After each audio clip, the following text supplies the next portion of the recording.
সমাজকে নেশা মুক্ত করার নাম ইসলাম, সমাজকে দুর্নীতি মুক্ত করার নাম ইসলাম, সমাজকে খুন মুক্ত করার নাম ইসলাম, সমাজে নেশা জাতীয় দ্রব্য মুক্ত করার নাম ইসলাম, সমাজে অত্যাচার অনাচার অবিচার বন্ধ করে সমাজে ন্যায় ইনসাফ ইনসানিয়ত প্রতিষ্ঠিত করার নাম হলো ইসলাম।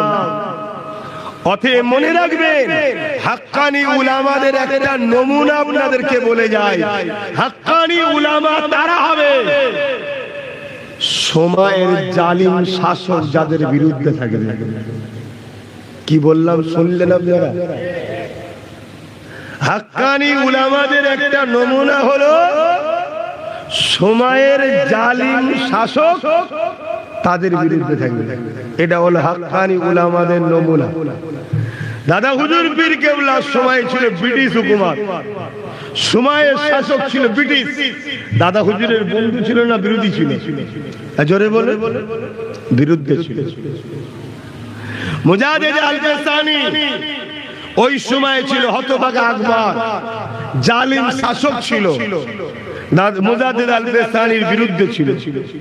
গরিবে নওয়াজ সুলতানে হিন্দ আতায়ে রাসূল তিনার বিরুদ্ধে ছিল সেই সময়ের শাসক। ইমাম বুখারী তিনার বিরুদ্ধে ছিল সেই সময়ের শাসক। হযরত সুফিয়ান সাউরি তিনার বিরুদ্ধে ছিল সেই সময়ের শাসক। ইমামে আযম নুমান বিন সাবিত আবু হানিফা তিনার বিরুদ্ধে ছিল সেই সময়ের শাসক। হযরত ইমামে মালিক রাহমাহুল্লাহ তিনার বিরুদ্ধে ছিল সেই সময়ের শাসক।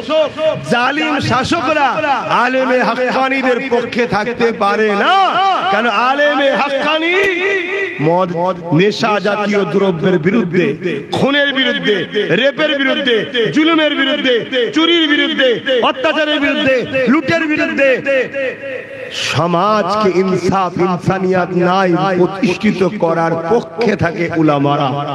জোরে বলুন সুবহানাল্লাহ। এই উলামাদের ঘরে বড় হাক্কানি উলামা। এদেরকে যদি দেখেন, রাসূল বলছেন সাহাবারে, আমাকে দেখে তোমরা যে নিয়ামত পাচ্ছ, আমার পরে যে উম্মত আসবে তারা আমাকে দেখতে পাবে না।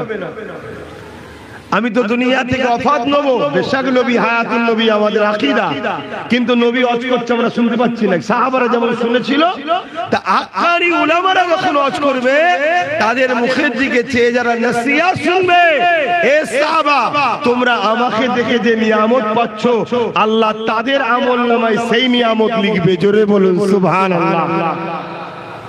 হাক্কানি উলামাদের দাম নেই মনে করেছেন, কিন্তু সমাজ এখন তালে তাল দিয়ে চলার দিকে ব্যস্ত। দুদিনের দুনিয়া, চলো গায়ে হাওয়া লাগিয়ে লাও, গায়ে হাওয়া লাগিয়ে লাও। সামান্য এই গরমে যদি এই দিশে হয়, তা কবর তো দুই ধরনের হবে। হ্যাঁ জানি চার ধরনের, আমি দুটো সাইডে যাচ্ছি, হয় শান্তি আর নাই জাহান্নামের একটা গর্ত। কি হবে এগুলো তো ভাবতে হবে। আজ পিরানে পীর, বড় পীর দস্তগীর 850 বছর আগে চলে গেছে দুনিয়া থেকে। ফুরফুরা শরীফের মতো পবিত্র গ্রামে বড় পীর সাহেব হুজুরের স্মরণ সভা হচ্ছে। কেন? তিনি আল্লাহ ও রাসূলকে রাজি করেছেন তাই।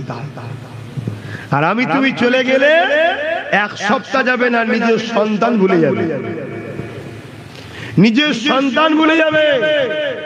স্ত্রী মারা গেলে স্বামী অন্য সংসার করে নেবে, স্বামী মারা গেলে স্ত্রী অন্য সংসার করে নেবে। আর বড় পীর সাহেবের সঙ্গে কারো খুনের রেস্তা নাই। আচ্ছা, আপনাদের কারো সঙ্গে খুনের সম্পর্ক নাকি? না। তারপরেও তাকে আজও ইয়াদ করছেন, আজও পিয়ার করছেন, গাটের পয়সা খুলে তাবারুক করে লোককে খাওয়াচ্ছেন। কেন? এটা আপনাদের দিলের রাখা হয়েছে আল্লাহর ওলির প্রেম। জোরে বলুন সুবহানাল্লাহ। এই বিষয়ে ইবনে মাজাহ শরীফে একটা হাদিস আছে, একটু বলছি মন দিয়ে শোনেন। আল্লাহ পাক যখন কাউকে ভালোবেসে নেয়, আল্লাহ তখন সর্বপ্রথম জিবরাইল সাল্লামকে ডাকে, এই জিবরাইল, আমি সুলতানে বাগদাদ বা গরিবে নওয়াজ বাবার মুর্শিদ কেবলা এক কথাই আল্লাহ ওয়ালা অমুকের ইবাদত বান্দেগীতে আমি বড় খুশি হয়েছি, এ জিবরিল আমি আল্লাহ অমুককে ভালোবেসেছি। জোরে বলুন সুবহানাল্লাহ। পৃথিবীর বুকে, দুনিয়া আখিরাতের বুকে সবথেকে দামি সম্পদ হলো এইটা, আল্লাহ ভালোবাসে আমাকে। এই কথাটা এর চেয়ে দামি আর কিছু না, যে আমার স্রষ্টা আমাকে ভালোবাসে। আর পৃথিবীর সবাই তোমায় ভালোবাসে, স্রষ্টা তোমায় ভালোবাসে না, তোমার কিচ্ছু দাম নেই।